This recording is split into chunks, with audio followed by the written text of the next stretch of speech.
నమస్కారం welcome to ప్రజా చైతన్యం నేను మీ జ్యోతి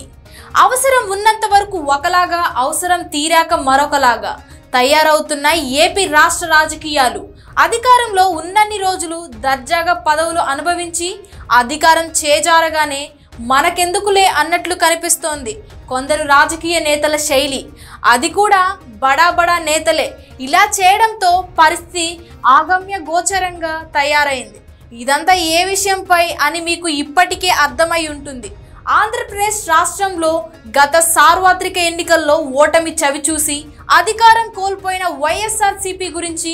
పైగా ప్రియతమ నేత జగన్ సహకారం పొంది సీఎంగా ఉన్నప్పుడు జగన్ అండదండలతోనే ఎదిగిన కొందరు సీనియర్ నేతలు సైతం పార్టీకి రాజీనామా చేయడం ఇక్కడ గమనార్హం గ్రామ స్థాయిలో నేతలు అధికారులు కొందరు అవసరం బట్టి పార్టీలు మారడం అనేది సర్వసాధారణం కానీ రాష్ట్ర స్థాయిలో ఒకప్పుడు పదవులు అనుభవించి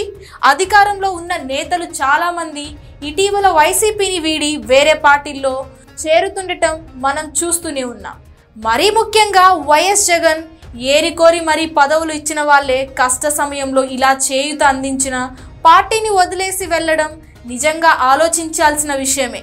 ఆ రకంగా చేసిన చాలా మంది పెద్ద నేతలను దీనికి ఉదాహరణగా చెప్పవచ్చు కిలారి రోషయ్య ఎమ్మెల్యే అయ్యారంటే అది జగన్ చలవే ఎందుకంటే 2019లో జగన్ సీట్ ఇవ్వకపోతే కిలారి రోషయ్య అసలు రాజకీయాల్లోకి వచ్చేవారు కాదు నాడు పార్టీకి 151 స్థానాలు వచ్చాయంటే అప్పుడు జగన్ చేసిన పాదయాత్ర ప్రజల్లో నమ్మకం సంక్షేమ పథకాలపై ఆదరణ ఇవన్నీ తోడయ్యాయి తాజాగా మోపిదేవి వెంకటరమణ ఆళ్ల నాని కూడా పార్టీకి రాజీనామా చేశారు ఇక బీద మస్తాన్ రావు కూడా టీడీపీ నుంచి వైసీపీలో చేరిన వెంటనే